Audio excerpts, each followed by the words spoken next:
Hello friends, welcome to my channel KL study. Friends, आज हम पढ़ने वाले हैं पर्यावरण अध्ययन का पार्ट 2, जो कि हम पार्ट फर्स्ट पहले टॉपिक में कवर कर चुके हैं, जिसमें हमने पढ़ा था परिवार क्या है, परिवार के कितने अर्थ होते हैं, परिवार की परिभाषाएं पढ़ी थी और क्या क्या किसने परिवार के बारे में कहा था। ठीक है, आज हम पढ़ेंगे परिवार के प्रकार, जो कि बहुत ही इम्पोर्टेंट है और पूछे जाते हैं परीक्षाओं में। ठीक है, तो आइए शुरू करते हैं अपना आज का टॉपिक।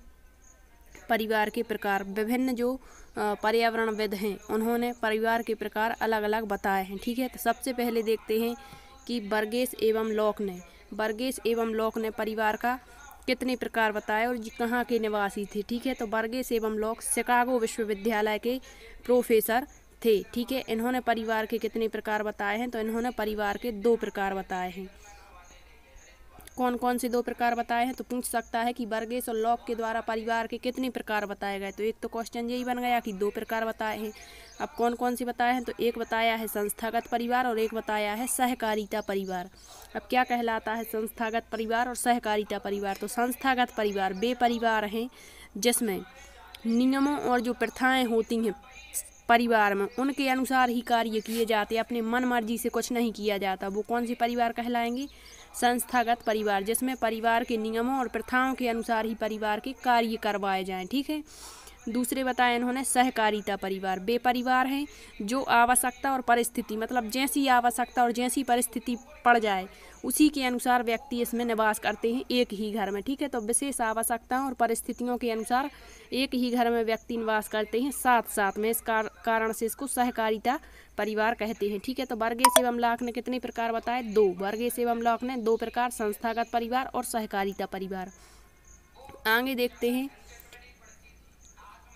अमेरिका के एक समाजशास्त्री हुए हैं सोरोकिन। इनकी हमने परिभाषा भी पढ़ी थी। सोरोकिन ने कौन सी परिभाषा दी थी कि परिवार वह समूह है जिसमें क्या होता है, पारस्परिक संबंध पाए जाते हैं। जी किसने कहा था? सोरोकिन ने। ठीक है, तो इनके एक मित्र थे कार्ल जिमरमैन, जो कहाँ के थे? अमेरिका के थे। इन्होंने अपनी पुस्तक फैमिली एंड सिविलाइजेशन, ठीक है, तो इनकी पुस्तक याद रखना, पूछ सकते हैं कि फैमिली एंड सिविलाइजेशन किसकी पुस्तक है। उसमें इन्होंने 1922 में लिखा है कि परिवार 3 प्रकार के होते हैं। तो देखो, जिमरमैन के अनुसार परिवार कितने प्रकार के होते हैं? न्यासी परिवार, गृहस्थ परिवार, आणविक परिवार। अब क्वेश्चन कैसा पूछ सकता है कि न्यासी परिवार निम्न में से किससे संबंधित है? ठीक है, तो देखते हैं क्या कहलाते हैं न्यासी परिवार। न्यासी परिवार वे परिवार हैं जहाँ बहुत अधिक सदस्य होते हैं। सदस्य तो बहुत अधिक होंगे और जिनमें सभी सदस्यों में यौन और रक्त संबंध नहीं भी हो सकते और हो भी सकते हैं। ठीक है, तो वो न्यासी परिवार, मतलब सदस्य अधिक होंगे और जिसमें यौन संबंध और जो रक्त संबंध होते हैं वो हो भी सकते हैं और नहीं भी हो सकते हैं। ठीक है, दूसरा इन्होंने क्या प्रकार बताया? गृहस्थ परिवार। गृहस्थ परिवार क्या कहलाता है? आकार में बहुत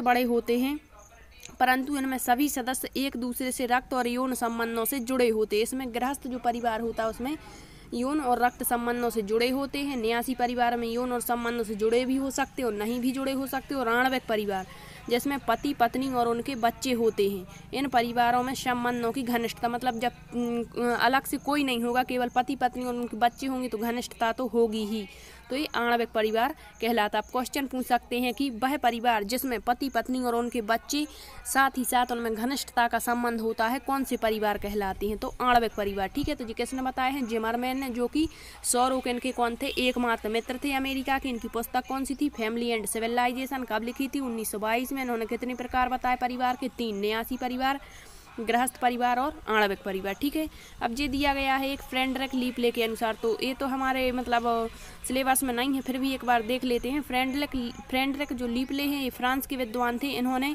कार्य, स्थान और संरचना के आधार पर परिवार के 3 प्रकार बताए हैं। ठीक है, कितने बताए हैं? 3 प्रकार। तो कौन कौन से 3 प्रकार बताए हैं फ्रेडरिक लीपले ने? इन्होंने बताया है पहला स्तंभ परिवार, दूसरा बताया है विस्तृत परिवार और तीसरा बताया है मिश्रित परिवार।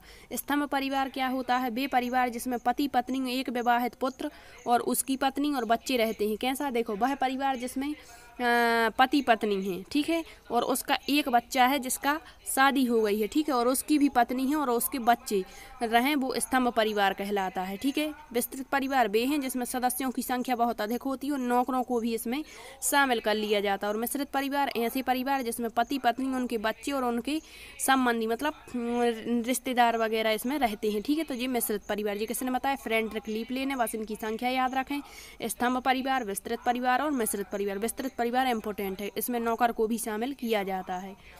आगे दिए गए हैं जेपी मर्डॉक के अनुसार, ये बहुत ही महत्वपूर्ण हैं, ठीक है। जेपी मर्डॉक ने, इन्होंने सामाजिक संरचना और संबंधों के आधार पर परिवार बताए हैं। कितने, कौन, किस आधार पर? सामाजिक संरचना और संबंध। पूछ सकते हैं सामाजिक संरचना और संबंधों के आधार पर परिवार का वर्गीकरण किसने किया? तो किसने किया है? जेपी मर्डॉक ने, ठीक है। मर्डॉक ने परिभाषा भी दी थी। कौन सी परिभाषा दी थी? इन्होंने कहा था कि परिवार वह सामाजिक समूह है जिसमें तीन, इन्होंने क्या बताई थी? तीन आवश्यकताएं बताई थी इन्होंने। सामान्य निवास, आर्थिक सहयोग बताया था और प्रजनन इन्होंने बताया था। इन्होंने परिवार के 4 प्रकार भी बताए थे, कार्य बताए थे, ठीक है। और इन्होंने परिवार के 3 प्रकार। यदि आप पूछ लें कि जो सबसे पहले जो एकल संयुक्त परिवार है, एकल परिवार और संयुक्त परिवार है, उसका सबसे पहले मतलब उसके बारे में किसने बताया? तो ये बताया था सबसे पहले मर्डॉक ने, ठीक है। किसने बताया था? मर्डॉक ने। तो इन्होंने सामाजिक संरचना और संबंधों के आधार पर परिवार के 3 प्रकार बताए हैं। कौन कौन से? पहला बतलाया है एकल परिवार, ठीक है। तो ये तो सभी को पता है, एकल परिवार जिसमें परिवार। मर्डॉक के अनुसार इनमें 8 संबंध होते हैं एकल परिवार में, ठीक है। मर्डॉक ने इनमें 8 संबंध बताए। वैसे हम सिंपली भाषा में क्या जानते हैं? एकल परिवार जिसमें पति पत्नी और उसके अविवाहित बच्चे हों, वो एकल परिवार है। लेकिन इन्होंने क्या बताया है?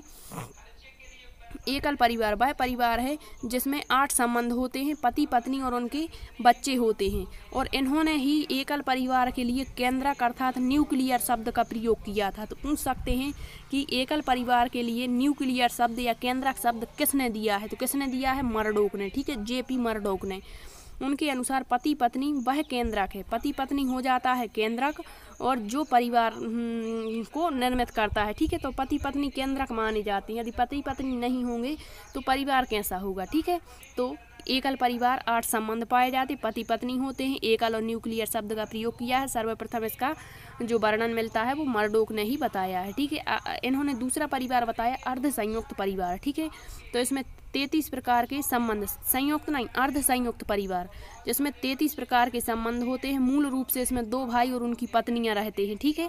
फिर अगला इन्होंने बताया संयुक्त परिवार, तो वे हैं जिनमें 151 प्रकार के संबंध होते हैं। इसमें 2 या 2 से अधिक दंपतियां और पीढ़ियां साथ में रहती हैं। तो पूछ सकते हैं मर्डॉक ने परिवार के कितने प्रकार बताए? 3 प्रकार बताए हैं। कौन कौन से बताए हैं? तो पहला बताया एकल परिवार, दूसरा कौन सा बताया? दूसरा बताया अर्ध संयुक्त परिवार और तीसरा कौन सा बताया? संयुक्त परिवार, ठीक है, संयुक्त परिवार। इसमें 8 संबंध पाए जाते हैं। इसमें कितने पाए जाते हैं? 33 संबंध पाए जाते हैं। इसमें 151 संबंध पाए जाते हैं।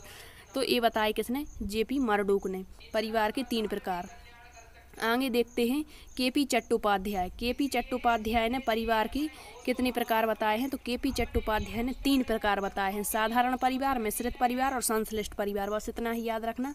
केपी चट्टोपाध्याय ने 3 प्रकार बताए हैं, साधारण, मिश्रित और संश्लिष्ट। एक यहाँ पर नोट दिया है मेयर फोर्टस ने। यदि पूछ लें घरेलू परिवार की चर्चा किसने की है? तो मेयर फोर्टस ने करी थी, ठीक है। अब दिया गया है संख्या के आधार पर परिवार के प्रकार। जी विस्तृत यहाँ लिख गया था। संख्या के आधार पर जो परिवार होते हैं वो 2 प्रकार के होते हैं, एक तो एकल परिवार और एक संयुक्त परिवार। एकल परिवार को ही हम नाभिक परिवार, केंद्रीय परिवार, मूल दाम्पत्य परिवार भी इसी को कहते हैं। और परिवार का सबसे छोटा रूप होता है, इसमें पति पत्नी और उनकी अविवाहित संतान रहती हैं, ठीक है। अब जो एकल परिवार के गुण होते हैं वही संयुक्त परिवार के दोष हो जाएंगे। कैसे? जैसे गुण में व्यक्तित्व का अधिक विकास होता है, ठीक है, व्यक्तित्व का अधिक विकास होता है। और संयुक्त परिवार के दोष में क्या हो जाता है? व्यक्तित्व का अधिक विकास होता है। फिर अधिक आत्मविश्वास, आत्मनिर्भरता होती है एकल परिवार में। महिलाओं की स्थिति अच्छी होती है, झगड़े वगैरह का अभाव होता है, कुरीतियों का अभाव होता है। और दोष में क्या हो जाएगा? सामूहिकता, सहयोग के समय लोगों का अभाव होता है, बुजुर्ग सलाह का अभाव रहता है एकल परिवार में, ठीक है। आगे दिया गया है संयुक्त परिवार। संयुक्त परिवार में 3 या 3 से अधिक पीढ़ियों के लोग एक साथ रहते हैं। अब संयुक्त परिवार के बारे में मैक्स मूलर ने कहा है कि संयुक्त परिवार भारत की आदि परंपरा है।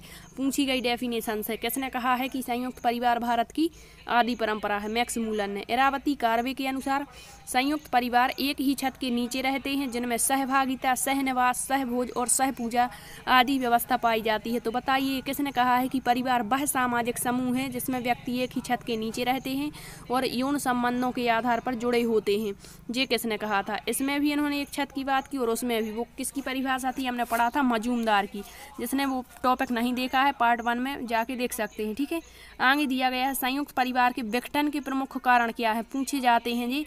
तो सबसे पहले विघटन के कारण हैं औद्योगिकीकरण, नगरीकरण, पश्चिमीकरण और प्रेम विवाह। ठीक है, ये क्या है? परिवार के विघटन के कारण हैं।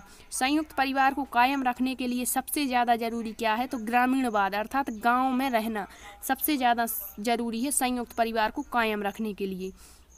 आगे दिया गया है, देखो ये प्रकार तो पढ़ लिए। एक होता है किसके आधार पर? संपत्ति के आधार पर परिवार कितने प्रकार के होते हैं, पूछा जाता है। तो संपत्ति के आधार पर परिवार 2 प्रकार के होते हैं। एक तो होता है मिताक्षरा परिवार, मिताक्षरा परिवार, और एक होता है दाएं भाग परिवार। कौन सा? दाएं भाग परिवार। ठीक है, तो जो मिताक्षरा परिवार होता है याज्ञवल्क्य स्मृति पर आधारित है। किस पर? याज्ञवल्क्य स्मृति पर आधारित है, जिसे याज्ञवल्क्य मुनि ने ही बताया था। और इसमें जो मिताक्षरा क्या होती है, मिताक्षरा का जो परिवार होता है, इसमें जो परिवार की संपत्ति है वो परिवार के मतलब सदस्यों को ही पिता के मरने के बाद मिल जाती है। ठीक है, और इस प्रकार के जो परिवार हैं ज़्यादातर पश्चिम बंगाल और असम में पाए जाते हैं। और दाएं भाग परिवार क्या होता है? तो दाएं भाग परिवार जो है जी मृतवाहन ने इसे बताया था। किसने? जी मृतवाहन ने। ठीक है, दाएं भाग परिवार तो जो किसके? संपत्ति के आधार पर हो गए।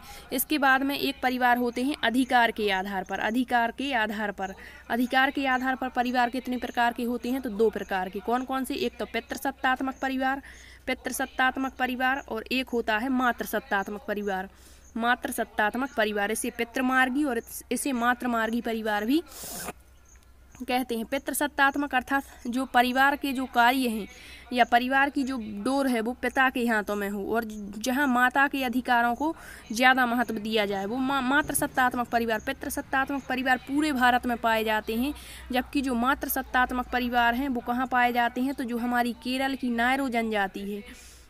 नायरो जनजाति और मेघालय की गारी और खासो जनजाति, गारो और खासी जनजाति में कौन से परिवार पाए जाते हैं? मातृसत्तात्मक परिवार।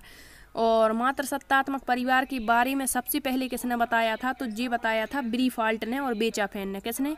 ब्रीफाल्ट और बेचाफेन ने। सबसे पहले ब्रीफाल्ट और बेचाफेन ने, यदि पूछ लें ब्रीफाल्ट और बेचाफेन ने। ठीक है, तो यदि पूछ लें कि मातृसत्तात्मक परिवार के बारे में सबसे पहले किसने बताया? तो ब्रीफाल्ट और बेचाफेन ने। ठीक है, अब ये परिवार अधिकार के आधार पर होगा। एक होता है निवास के आधार पर परिवार। ठीक है, एक क्या होता है? निवास के आधार पर परिवार। तो जो निवास के आधार पर परिवार होते हैं वो 6 प्रकार के होते हैं। कितने प्रकार के? 6 प्रकार के। ठीक है, एक होता है मातृस्थानीय परिवार, एक होता है पितृस्थानीय परिवार, एक होता है द्विस्थानीय परिवार, एक होता है नवस्थानीय परिवार, एक होता है मातुल स्थानीय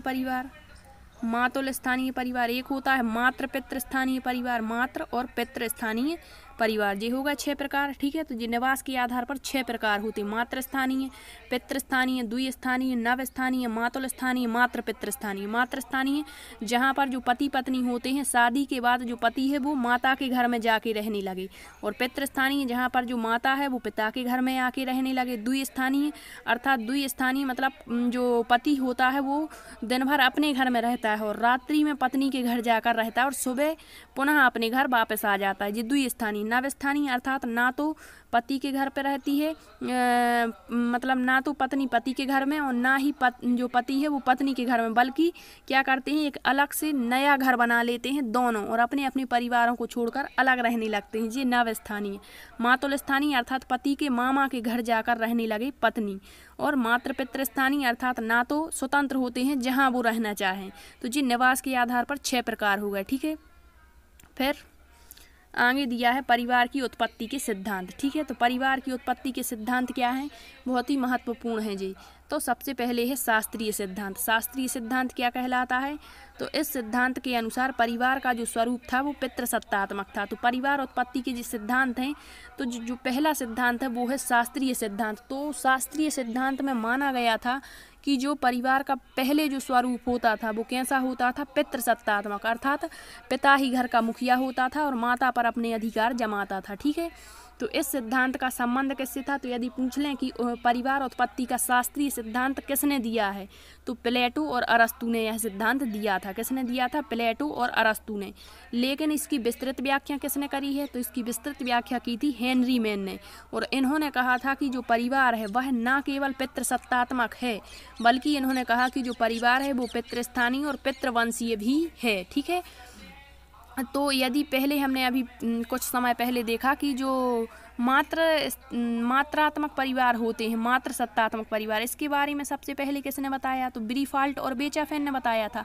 यदि पूछ लें कि पितृसत्तात्मक परिवार के बारे में सबसे पहले किसने बताया, तो ये बताया था किसने, हेनरी मैन ने। ठीक है, हेनरी मैन ने।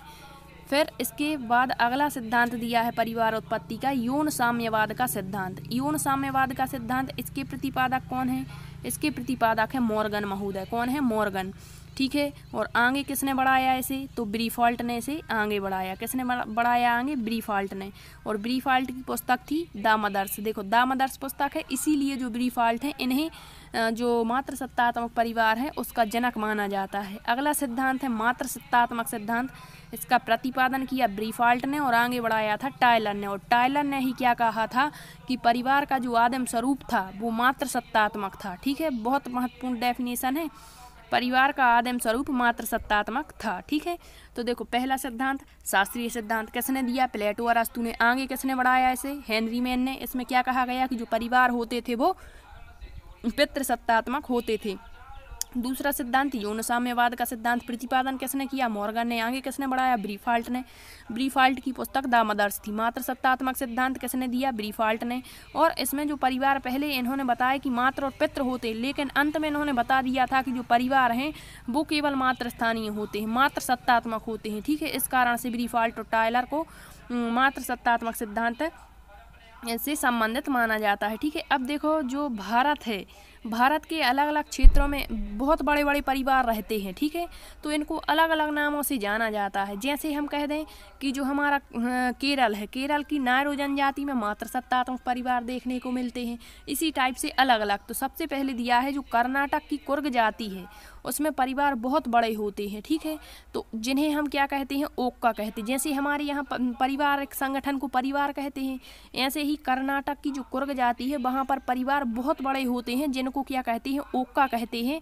और इनका अध्ययन यदि पूछ लें किसने किया, तो श्रीनिवास ने इसका अध्ययन किया था। ठीक है, अगला दिया है केरल के जो नबूदरी ब्राह्मण जाति है उसमें पुरुषों की प्रधान। अब देखो केरल की नायरो जाति में मात्र सत्तात्मक परिवार होते हैं, जबकि केरल के जो नबूदरी ब्राह्मण जाति है वहाँ पुरुषों की प्रधानता होती है और बड़े परिवारों में प्रचलित है, जिन्हें इल्लम कहा जाता है। इसका अध्ययन इरावती कारवे ने किया था। इरावती कारवे ने संयुक्त परिवार के बारे में चर्चा करी थी। क्या कहा था इन्होंने कि संयुक्त परिवार वह परिवार होते हैं जहाँ पर सहभागिता हो, साथ साथ निवास करते हो, एक ही चूल्हे का खाना खाते हो, एक ही साथ रहते हो। ठीक है, इस टाइप से इन्होंने बताया था। फिर केरल की जो नायरो जाति है वहाँ पर यदि पूछ लें कि मात्र सत्तात्मक परिवार सर्वाधिक प्रचलित हैं, कहाँ पर हैं, तो केरल की नायरो जनजाति यदि फर्स्ट ऑप्शन में है तो यही सही है। ठीक है, और यदि मेघालय की गारो और खासी जनजाति हैं तो वहाँ भी मात्र सत्तात्मक परिवार हैं। तो केरल की नायरो जाति में परिवार जैसे स्त्री और मातृ प्रधान हैं संगठन होते हैं, उसे धारवाड़ कहा जाता है। ठीक है, इरावती कारवे ने ही इनका अध्ययन किया। मेघालय में भी है, मेघालय में मात्र सत्तात्मक परिवार पाए जाते हैं, जिसे नोक कहते हैं। इस संगठन को क्या कहते हैं, नोक कहते हैं। ठीक है, अब आगे देखते हैं।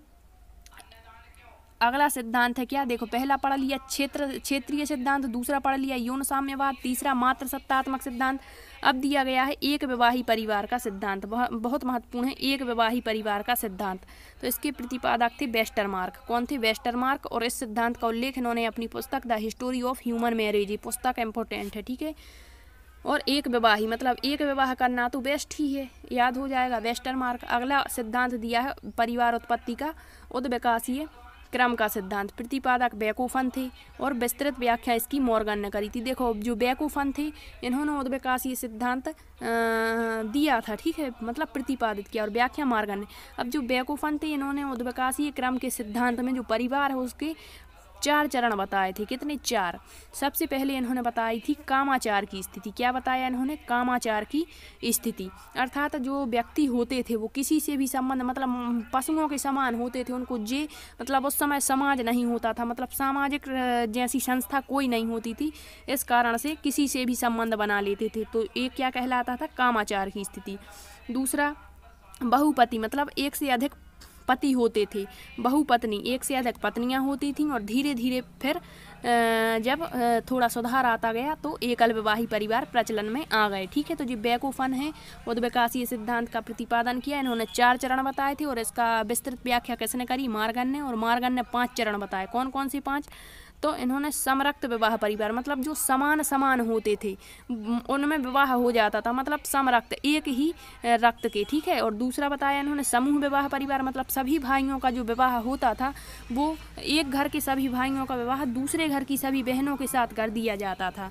सिंडेस्मियन परिवार बताया इन्होंने। सिंडेस्मियन क्या? एकल विवाह है, परंतु जो पुरुष होता था एक विवाह तो करता था, लेकिन परिवार की जो सभी विवाहित स्त्रियां होती थीं उनके साथ यौन संबंध रखता था, वो क्या कहलाता था? सिंडेस्मियन परिवार।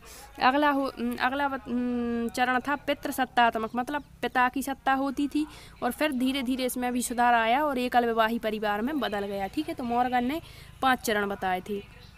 अब क्या है? मैकाइवर एवं पेज जो है, कौन? मैकाइवर एवं पेज। मैकाइवर एवं पेज ने परिवार के मैकाइवर एवं पेज ने परिवार के 2 आवश्यक और 2 कार्य बताए हैं। कितने? 2 कार्य बताए हैं। कौन कौन से 2 कार्य बताए?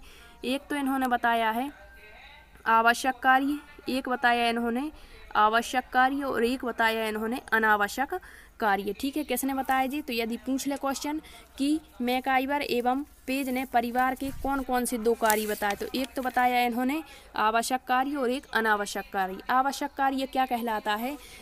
परिवार के जो आवश्यक कार्य हैं उनमें घर के विभिन्न प्रावधानों को सम्मिलित किया जाता है, मतलब जो घर में जो विभिन्न प्रावधान होते हैं उनको सम्मिलित इसमें किया जाता है। जैसे आर्थिक क्रियाकलाप, मतलब आर्थिक क्रियाकलाप हो गए, मतलब आर्थिक गतिविधियाँ। दूसरा क्या? शैक्षणिक गतिविधियाँ, मतलब शिक्षा से संबंधित, ठीक है। और तीसरा क्या बताया है? देखो इसमें क्या क्या हो गया? आर्थिक क्रियाकलाप होगा, शैक्षणिक और लैंगिक या प्रजनन क्रियाकलाप, ठीक है, जी आवश्यक कार्यों में है। जबकि अनावश्यक कार्यों में मनोरंजन के साधनों को इसमें बताया गया है, ठीक है। तो पूछ सकते हैं कि मैकाइवर एवं पेज के द्वारा बताया गया आवश्यक कार्य निम्न में से कौन सा नहीं है, या कौन सा है? अनावश्यक कार्य कौन सा है? मनोरंजन। परिवार की आवश्यक और अनावश्यक कार्य किसने बताए? तो मैकाइवर एवं पेज ने बताए हैं, ठीक है। एक और है परिवार के जो प्रकार हैं, उसमें जो परिवार के एक प्रकार होते हैं उसमें क्या बताया गया है? परिवार के प्रकार विवाह के आधार पर। तो विवाह के आधार पर परिवार 2 प्रकार के होते हैं। कौन कौन से? एक तो होता है एकल विवाही परिवार, और एक होता है बहुविवाही परिवार। एकल विवाही परिवार क्या होता है? एकल विवाही जिसमें एक पत्नी या एक पति जो होता है केवल एक ही पत्नी से विवाह करता है, वो एकल वर्तमान में ज़्यादा प्रचलित है। और बहुपत्नी विवाह जो होता है इसमें बहुत सी पत्नियां या पत्नी बहुत से पति रख सकती है। और जैसे 5 पांडवों का विवाह हुआ था द्रौपदी के साथ, तो इस प्रकार से भ्रातक और अभ्रातक परिवार इसी में आ जाते हैं, ठीक है। तो ये हुआ परिवार का आज का टॉपिक, जो कि बहुत ही महत्वपूर्ण था। उम्मीद करते हैं आपको समझ आया होगा, और जिसने पार्ट 1 नहीं देखा है वो जाकर देख सकते हैं। और यह जो टॉपिक है वो सभी टेट से एग्जाम, चाहे MP टेट हो, C टेट हो, रीट हो, सभी के लिए महत्वपूर्ण है, ठीक है। यदि सेशन पसंद आए तो लाइक, शेयर एंड सब्सक्राइब कर सकते हैं। धन्यवाद।